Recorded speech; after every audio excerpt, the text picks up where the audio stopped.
Good morning, everybody. I'd like to welcome everyone to the development sessions. Very excited to have you here today. We have a really special guest. I'll be introducing Leigh in just a second.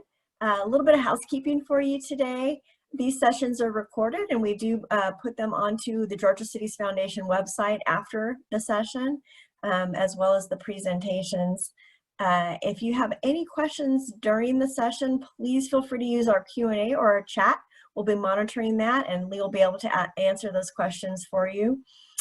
So without further ado, I'd like to introduce Leigh Burns. She's with the Pecs Theatre Institute, and she's going to be talking today about their programming and the exciting work that they're doing, not just in Georgia, but throughout our region with our historic theaters. Leigh, it is your turn. Take it away. Thanks, Stephanie. I want to say thank you to everyone for joining us today. And of course, to the Georgia Municipal Association and Georgia Cities Foundation for giving us this opportunity to speak with you all about Georgia's historic theaters. I'm going to go ahead and share my screen here. Let me see if I can do this, Stephanie. Here we go.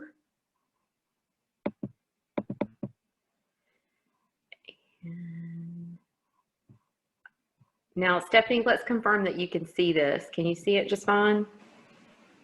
Yes, we can see it. Okay, great. All right. Well, we're going to go ahead and get started.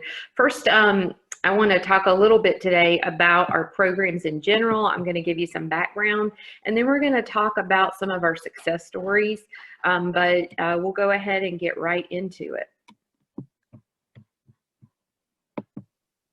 So, Pecs Theatre Institute was founded in 2008, and we, of course, are an outreach program. We offer grant funding, operations advice, and technical assistance, and we're focused on supporting Georgia historic theaters to provide more concentrated assistance for long-term preservation and protection. Georgia at one time, believe it or not, had more than 250 historic theaters, art centers, auditoriums, and drive-in theaters, and we believe there's about 150 operating staff now statewide. When the Pecs Theatre board and staff began our entire consultation process for establishing this new engagement program at the Pecs, we relied heavily on our partners, and their expertise, of course, was essential in determining the best approach for success in supporting historic theaters. Some of our early partners included the Georgia Historic Preservation Division, Georgia Main Street, Georgia Municipal Association, Georgia Trust, and the Georgia Cities Foundation. So when we travel across the state, we meet with people, they're often asking where our funding comes from. Our funding comes through ticket sales, through concessions, and through merchandise. So when you come to the Pecs Theatre and you come for a show, you buy your ticket, you buy a glass of wine, maybe buy a t-shirt from the concert. Some portion of that gets returned through the Pecs Theatre Institute, and some portion of that hopefully gets returned to your community in a grant or through Georgia Presenters or through Pecs in a Box. Additionally, our Friends of the Pecs membership program provides revenue funds for all of our programs, and those memberships are from anywhere from $100 to $10,000. Right now, we have more than 120 members. I'll talk a little bit about that. We only seek outside grant funding for our educational programs. So when we apply for external grants as a nonprofit ourselves, we're only applying for the monies that we might need to increase our educational program. The investment since 2008, FTI has awarded more than $2.2 million in grants in Georgia, with additional emergency-focused grants in Alabama, South Carolina, and North Carolina. We've invested more than $263,000 in block booking grants for our Georgia presenters. And this year, we're able to award $250,000 for our current fiscal year for grants, even after being closed for 16 months. So we were very fortunate that our board decided to go ahead and give us some funding for this year, as we did not fund grants last year. And talk a little bit about our outreach programs that you may or may not be familiar with. As of fiscal year 2020-22, our Pecs in a Box program has visited over 37,000 students and teachers throughout Georgia. Our education programs are all free. We offer this program, it's a K through 3rd grade, and then later 3rd, 4th through 5th grade curriculum. It's an interactive exhibit, And recently we were lucky enough that we were able to transform the program to a virtual year-round program that may include camps and homeschool groups. So this program can be altered for any type of learning, pods, virtual, in any way. So really we were able to create the virtual version because we were given some amazing grants from partners. $25,000 from the AT&T Foundation, $6,000 from Georgia Council for the Arts, and then $2,500 from South Arts. So really we were so lucky that some of our partners stepped up and we didn't lose the access to being with our students for the year, and we were able to do it virtually. FTI grant programs and other assistance that we're offering right now. I'm going to talk a little bit about our grant categories, and then we'll talk about some success stories. But we have the 4 grant categories: preservation, technical assistance, historic structure study and planning grants, and urgent and emergency fund grants. So during our COVID-19 ongoing recovery, we are supporting Georgia theaters in many ways. We're working hard to make sure that we're current and that we stay on top of everything trending, that we can offer you the best support we can. With our grants, we're removing the match requirement this year. So we do not require a match for any of our programs. We're prioritizing our grant projects that have an urgent emergency need. So with limited funding of $250,000, which is half of our typical funding, we are prioritizing that really the highest need categories will be funded. If you had a faulty roof during COVID, if there was problems with your HVAC, if you're unable to open your theater post-COVID, that is really where these grants will come in. We're also encouraging our grantees to use our funds as needed to match higher grants. So if you know right out of the gate that you're going to be eligible for a grant and you need that match, it would be a great time for you to look at using our grant to make that match for even more funding. We're also working hard to make sure that all of our past and future grantees are aware of pairing grant programs. So if we have funded you in the past, we want to make sure that we build on those projects with you and that we can help you find other means for funding. Urgent and emergency grant funds support really historic theaters and related structures in emergency situations. So let's talk a little bit about some of those situations. Really, it's when immediate and unanticipated work is needed to save your structure.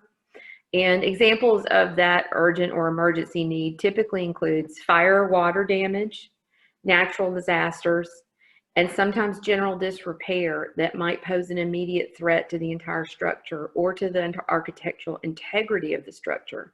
Meaning, is a key feature really damaged? Does it need to be repaired so it doesn't cause greater damage to your building? These grants can range up to $50,000, and a cash match is never required for an urgent emergency fund grant, even in all years of giving. However, again, your grant award from FTI can be used as leverage for other support. Our funds can be used for financial support with stopping imminent demolition. It also can be used as an option to purchase a structure, either temporary or long-term, especially if a detrimental structural change is imminent. This is our grants timeline, and we're now just a few days out, but we typically have this structure. So by June 15th of every year, we post our application online. Our postmark deadline is always August 15th. We have a grant committee that meets to discuss applications in September.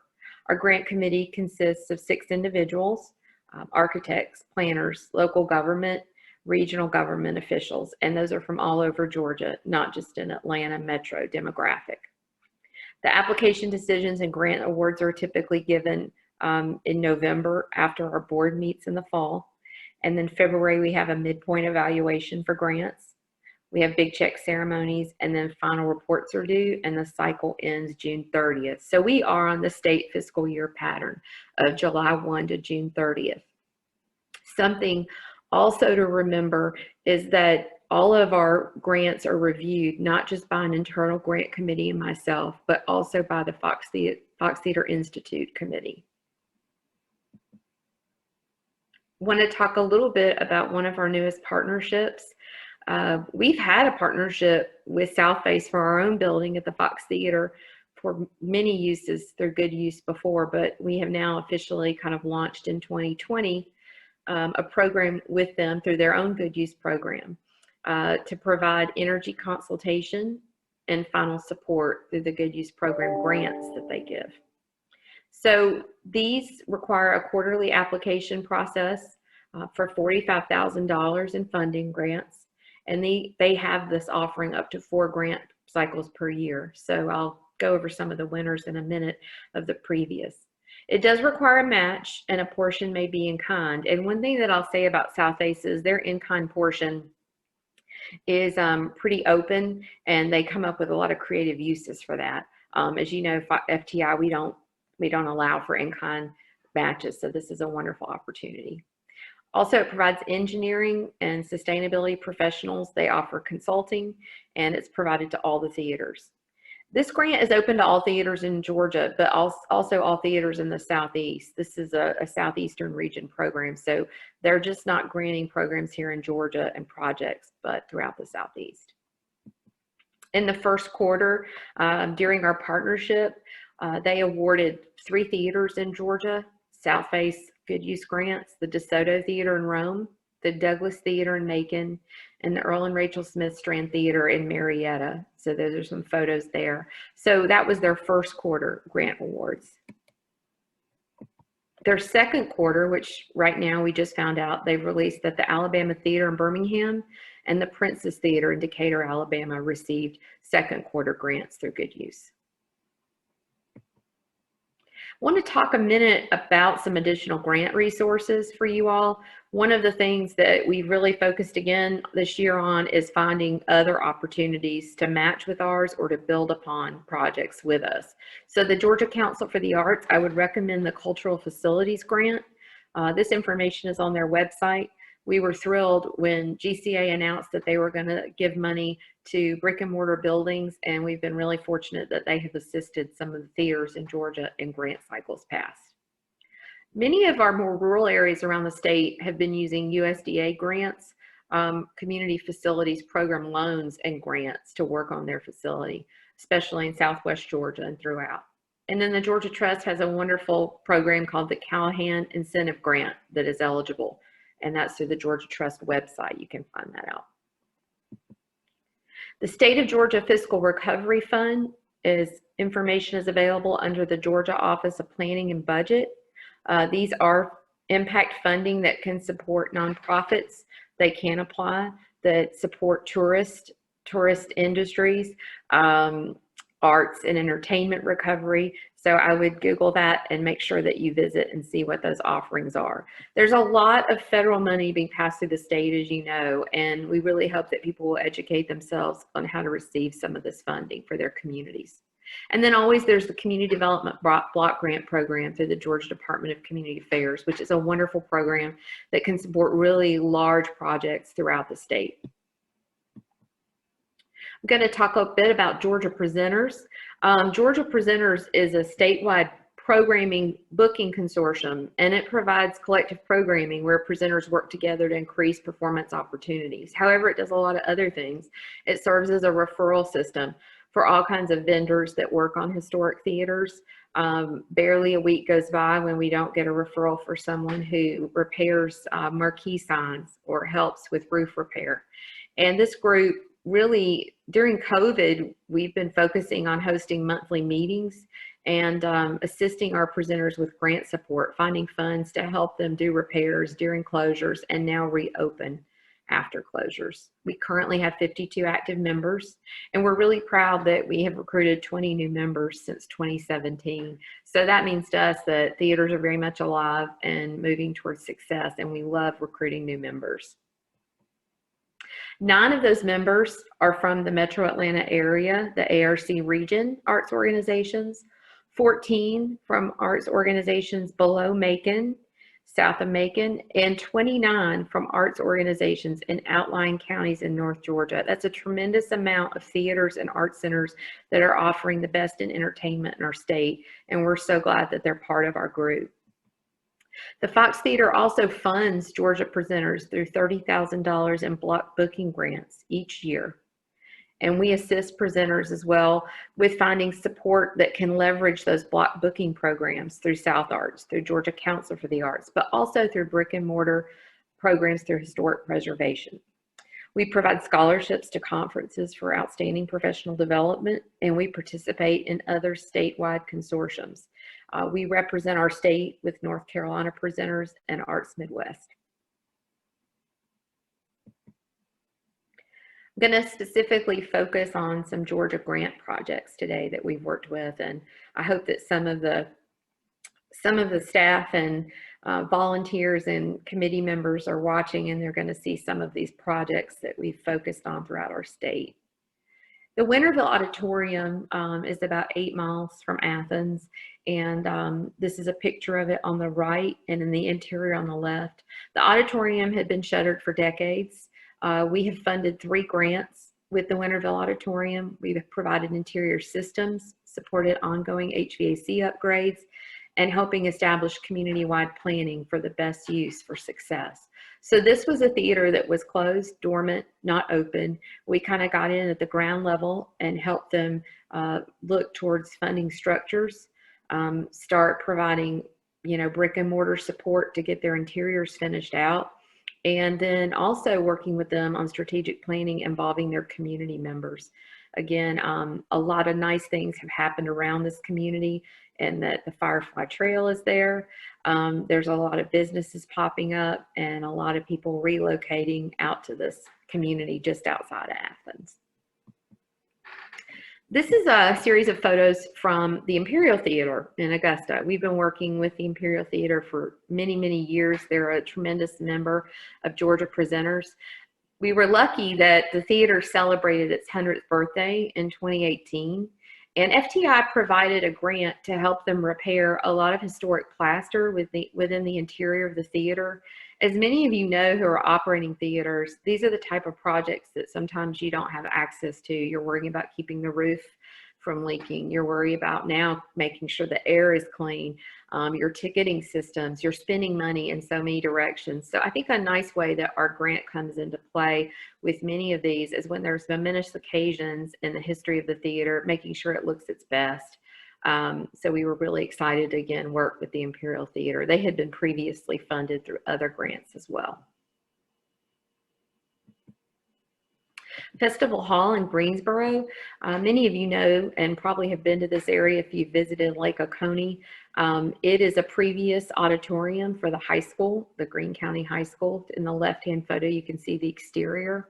It's just a tremendous WPA era, gorgeous, beautiful building right in the heart of downtown.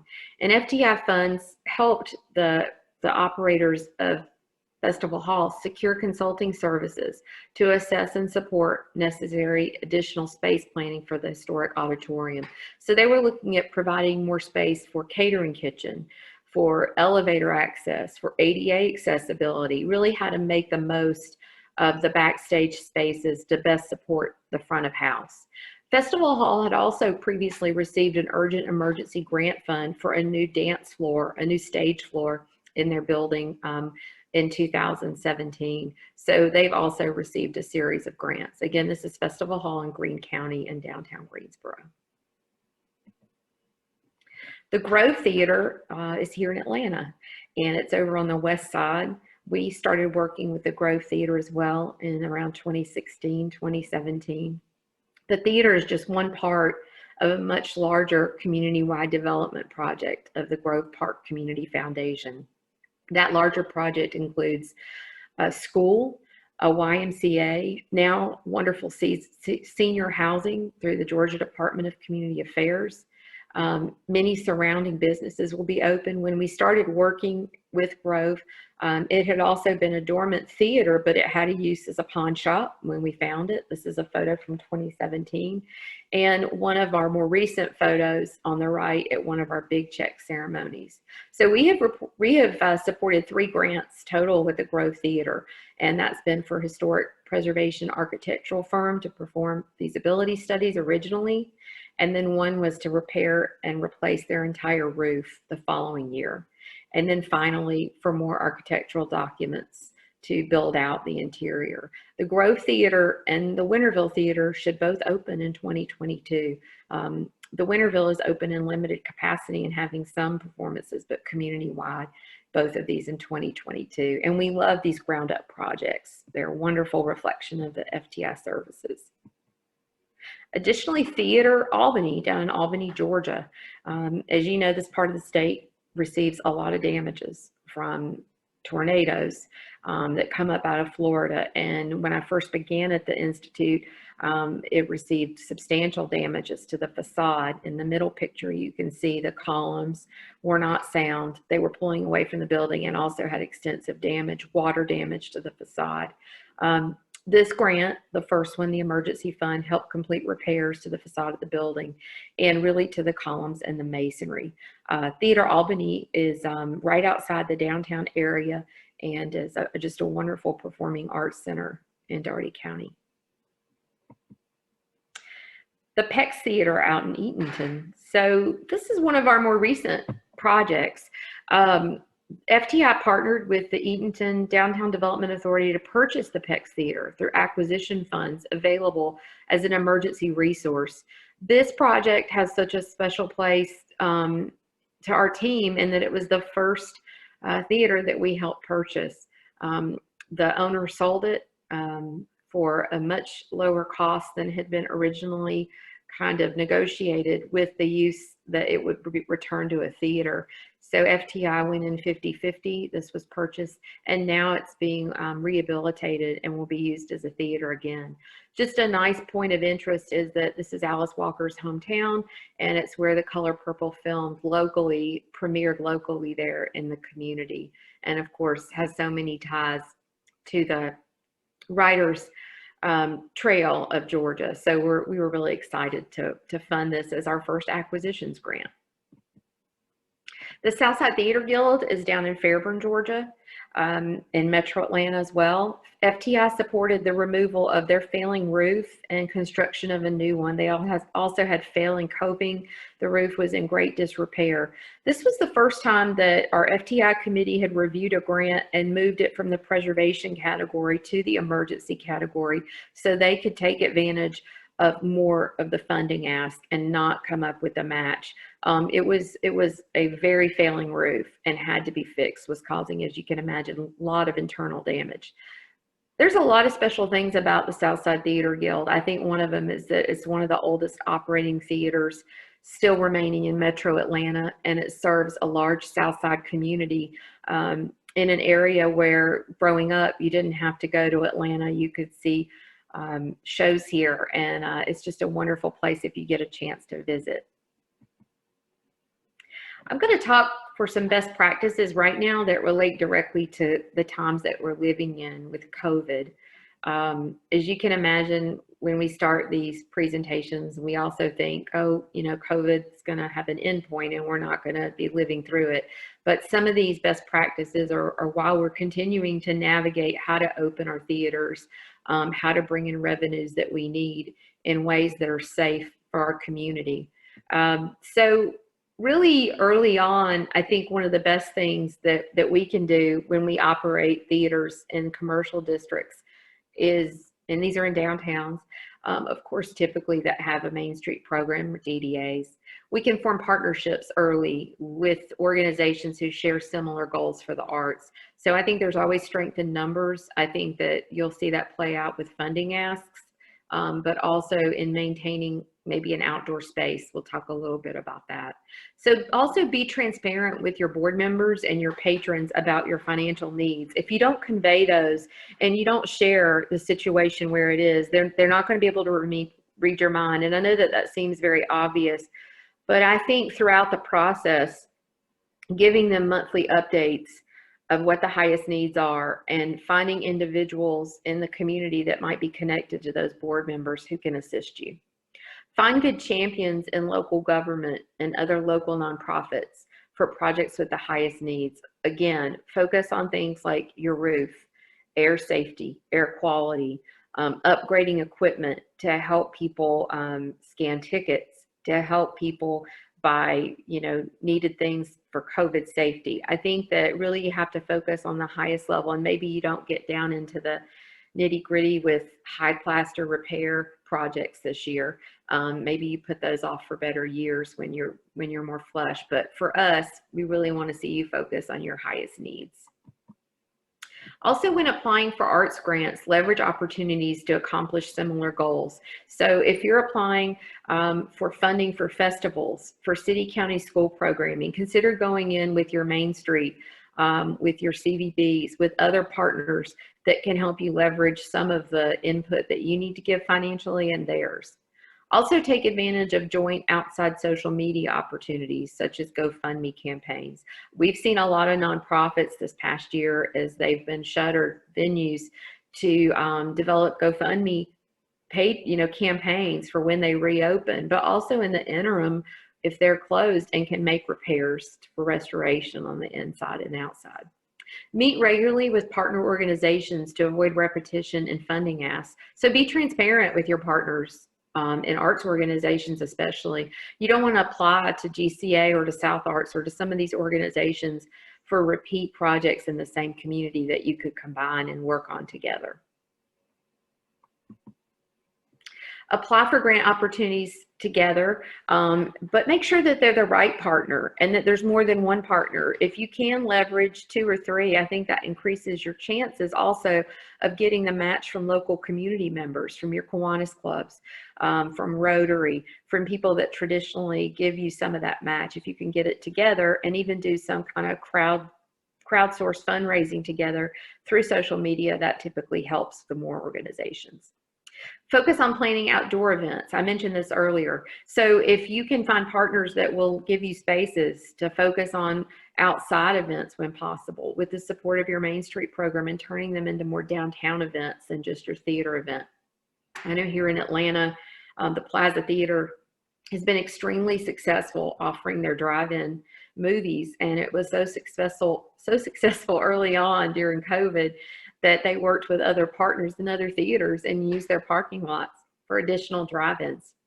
So that's something to think about when you're continuing to plan, even now during the Delta variant and with more closings. Hold a State of the Arts virtual meeting to remind patrons and community members of your needs and your progress. So you don't just want to come to them all the time with what you need, but the steps that you've achieved. I think that if you take advantage of some of this virtual, meeting opportunity that we have, and you hold a State of the Arts, maybe if you have a local, a local symphony group, if you have a local theater group, if you have other groups that can also participate in this, it's a wonderful way to increase visibility and show you're leveraging partnerships.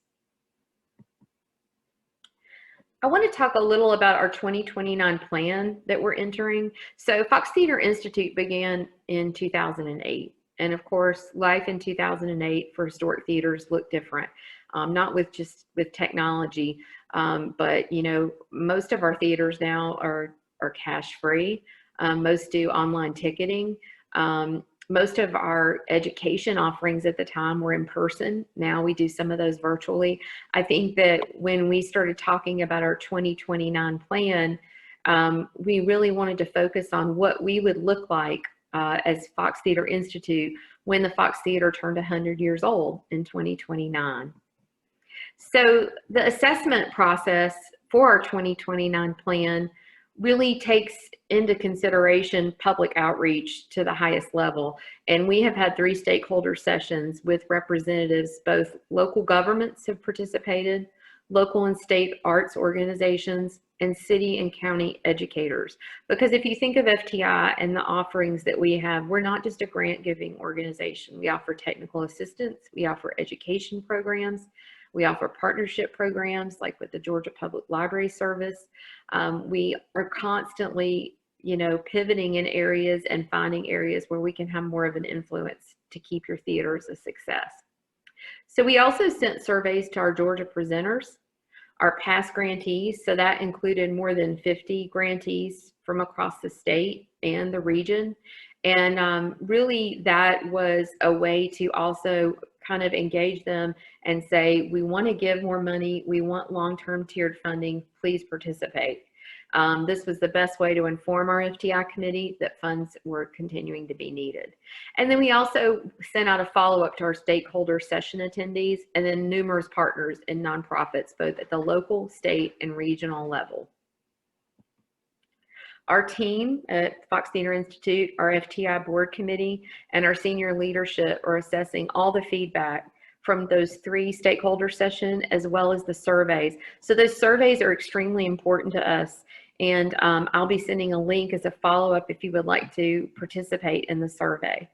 The Fox Theatre turns again 100 years old, and not just Fox Theatre Institute, but all of our departments at the Fox are looking to see how we can be our absolute best as we bring the legacy of the Fox Theatre into the next century.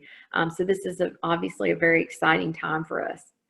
And we see our areas for potential growth to include some of these areas. Of course, grants, increasing the amount that we give in funding, education, maybe growing programming to other areas for different age students as well as adult learning. Professional development and operational assistance, and then really anything and everything that we hear the strongest feedback on. Again, we need your involvement to tell us what you need from Fox Theatre Institute. We do anticipate a further geographical expansion of services to the southeastern United States. So we kind of dipped our toes into funding in Alabama and South Carolina and North Carolina during hurricane. I believe that was Michael. I'd have to look. We had so many that year, but in 2018, that was really how we began our further geographical expansion. But we look at doing that from more of a deliberate approach in the next 10 years. Potentially increasing grant funding for projects. We've now funded more than 55 grant projects since 2008, and obviously that 2.2 million, it's a wonderful number, but of course we're going to need more in the next 10 years coming out of COVID. And we hope to continue to build Georgia presenters toward more success and have more members join. And if you're watching this and you're interested in being a Georgia presenter, I would love the opportunity to talk to you about that following the presentation. And then of course, successfully grow potential mentorships of middle school and high school youth. This is an area that really came about through all our stakeholder sessions, where they conveyed that a lot of programming is done for elementary schools, but it kind of leaves out middle and high school. And this is an area that we need to improve at Fox Theatre Institute. So I'd like for each of you to stay in touch with me and with Maggie Fuller, who's part of our team, and let us know what you want from FTI to support your theater. That's of course my email address, my phone number, and our website. I will say that we have been working very hard to update our website. We have every single grant that we've given on the website through an interactive map, as well as a list of our Georgia presenters, as well as information for you to become part of Fox in a Box and share that with your local students and even with your theater as a summer program. That's an opportunity available. So with that, I will turn it over to Stephanie to see if we have any questions. Okay, it doesn't look like we have anything in the Q&A or the chat. If anyone has any questions for Leigh, please feel free to drop those in now. And if not, she's provided her contact information. And once again, we'll have this presentation available on the Georgia Cities Foundation website for your viewing pleasure and to also share. Leigh, if you don't mind oh, we do have one question that just popped up in the chat. Oh, very informative. Thank you, Leigh. So Leigh, if you want to just drop your email really quick in the chat, that would be great. Sure, absolutely. And I'll put I'll also put our website, Stephanie. Fantastic. So thank you so much for everyone for attending our development sessions. We provide these monthly, and next month we have a really special presentation. We're going to be joined by Invest Atlanta, and they're going to be presenting their grant program for small businesses with the ARPA monies that are coming down. So you do not want to miss out on that one. It's an opportunity for you to learn how to utilize those monies for your small businesses in your cities and your communities. So thank you, Leigh, once again. It was a pleasure having you with us today. And we'll see you guys on the next development sessions. I did